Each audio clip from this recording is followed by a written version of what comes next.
Mr. Speaker, my question number is 126, please. Answer be taken as read. Supplementary पूछे. अच्छा, मेरा minister for energy से मेरा सवाल है कि इन्होंने खुद कहा है कि इंडस्ट्रियल कंज्यूमर से क्रॉस सब्सिडी लेके रेसिडेंशियल कंज्यूमर्स को दी जाती है ताकि उनकी बिजली का टैरिफ कम हो सके, सस्ता हो सके।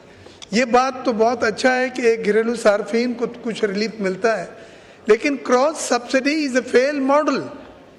वो इसलिए कि आप एक सेक्टर को अनवायबल बना के, महंगा बना के दूसरे सेक्टर को रिलीफ दे रहे हैं। इंडस्ट्री अगर महंगा होगी तो आपकी फिर एक्सपोर्ट मुतासिर होगी। लिहाजा मैं समझता हूँ इस पर क्लैरिफिकेशन दें हमें, क्या अब भी गवर्नमेंट क्रॉस सब्सिडी के मॉडल को लेके चल रही है कि एक सेक्टर से टैरिफ को बढ़ाकर दूसरे सेक्टर को रिलीफ दिया जाए जो रेसिडेंशियल है। मैं रेसिडेंशियल को सस्ती बिजली देने के मुखालिफ नहीं हूँ, लेकिन मैं इंडस्ट्रियल सेक्टर को महंगा करके वितनी कॉस्ट वहाँ कम की जाने के खिलाफ हूँ, क्योंकि क्रॉस सब्सिडी जो है वो दुनिया में अब फेल्ड मॉडल के तौर पे तस्लीम की जा चुकी है। Yes mister for energy. जी शुक्रिया। अवैस लगारी साहब। जी thank you mister deputy speaker.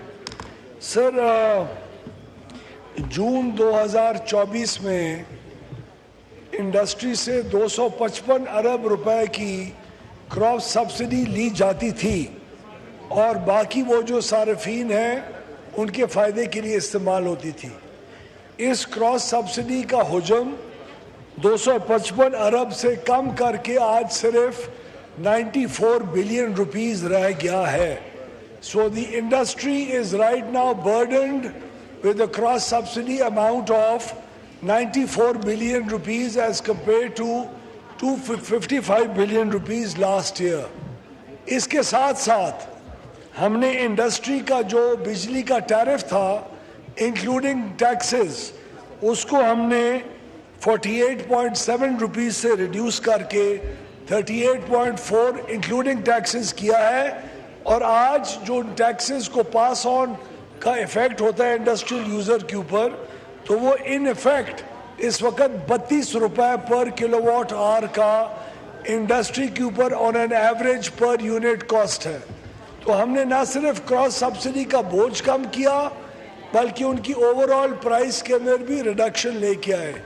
इसके बावजूद कि हमने क्रॉस सब्सिडी कम करने का बोझ रेजिडेंशियल कंज्यूमर्स के ऊपर भी नहीं जाने दिया, हमने on an average protected consumers को 60 to about 58% उनकी टैरिफ के अंदर वहाँ भी कमी की, क्रॉस सब्सिडीज के अंदर भी कमी की, और जो ओवरऑल कंज्यूमर है जो प्रोटेक्टेड क्लासेस नहीं हैं उनको भी हमने around 11% to 17% in different slabs उसके अंदर भी रिडक्शन की। तो आई एग्री कि cross subsidies are a burden on the sector जिसके ऊपर लगाई जाती हैं, लेकिन बहुत सारे ममालिक में इन क्रॉस सब्सिडीज का रिवाज है, वो लगाई भी जा रही हैं, कुछ कंज्यूमर्स उसका बर्डन उठाते भी हैं, कुछ को उनसे रिलीफ भी मिलता है। लेकिन हम एक ऐसी एनवायरनमेंट की तरफ जा रहे हैं जहां क्रॉस सब्सिडीज नहीं ली जाएंगी इन द फ्यूचर होपफुली।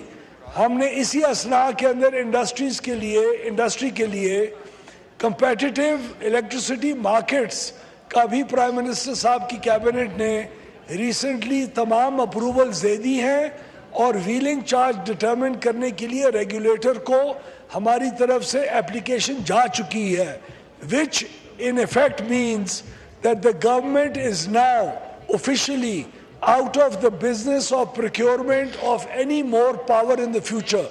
और जो जिसकी ज़रूरत होगी बल्क पावर के कंज्यूमर्स जो होंगे वो लोग खुद कंपेटिटिव मार्केट्स के अंदर जाके इस बिजली को खरीद सकेंगे और ऑफ द ग्रिड भी 800 मेगावाट की हद तक जाके अपनी प्रोक्योर्ड पावर को व्हील करके अपनी प्रेमिस तक लेके आ सकेंगे। शुक्रिया।